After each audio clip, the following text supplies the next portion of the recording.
এটা কি করেছো? পুলিশ হলো কবে থেকে? কি করতে চাইছো? আরে ভাই, এই গানটা আসল নাকি ছাড়ো এটা।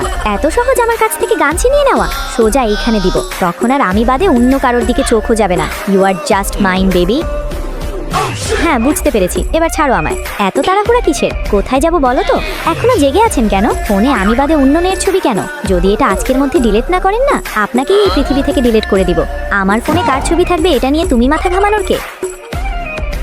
কি হয়েছে? আমি তো চেক করতে এসেছিলাম ঘুমিয়ে পড়েছেন কিনা। এইভাবে মাঝরাতে ডিস্টার্ব করলে কার ঘুম আসবে? ও তাই, তাহলে আমি চলে যাচ্ছি। আবার কি হলো? মাঝে মাঝে এসে ডিস্টার্ব করার থেকে একবারই এখানেই ঘুমিয়ে পড়া ভালো। সমস্যা নেই, আপনার থেকে 3 ইঞ্চি দূরত্ব বজায় রাখবো। আবার লাইট অফ করতে এসেছিলাম। আচ্ছা ঠিক আছে। ওরে বাবা গো, এত জোরে বিদ্যুৎ চমকাচ্ছে কেন? চুপচাপ কিছু না বলে ঘুমাও। ওয়াও, এটা তো বাড়ি কম রাজপ্রাসাদ মনে হচ্ছে। মা দেখো, সোফাগুলোও কি সুন্দর। হ্যাঁ ঠিক বলেছিস। ম্যাডাম, ওনারা কি আপনার পরিবারের কেউ? হ্যাঁ, তুমি ভেতরে যাও। জেনি, তুই কেমন আছিস?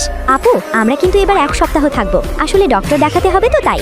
মা, তোমরা যে মিথ্যে বলছো সেটা আমি ভালো করেই জানি। মিথ্যে বলবো কেন? আসলেই আমি অসুস্থ। ও তাই নাকি? তোমরাই তো আমাকে ফাঁসিয়ে দিয়েছিলে এখানে। আর যখন দেখতে পাচ্ছ ছেলে বড়লোক, তখন আর লোভ সামলাতে পারো নাই। এখন এসব করে লাভ নাই রে বোন। ভুলেও আমার হাজবেন্ডের দিকে নজর দিবে না বলে দিলাম। মা, ও আমাকে কি বলে গেল?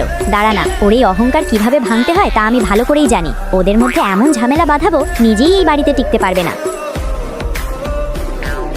বলেন তো, আমি কে? কে আর হতে পারে যে সবসময় জ্বালায় আমাকে? No, how dare you! তোমাকে এই রুমে ঢোকার পারমিশন দিল কে? আচ্ছা, আমাকে সুন্দর লাগছে না? দেখেন, আপনার জন্য কষ্ট করে এটা বানিয়েছি, খেলে খুশি হব।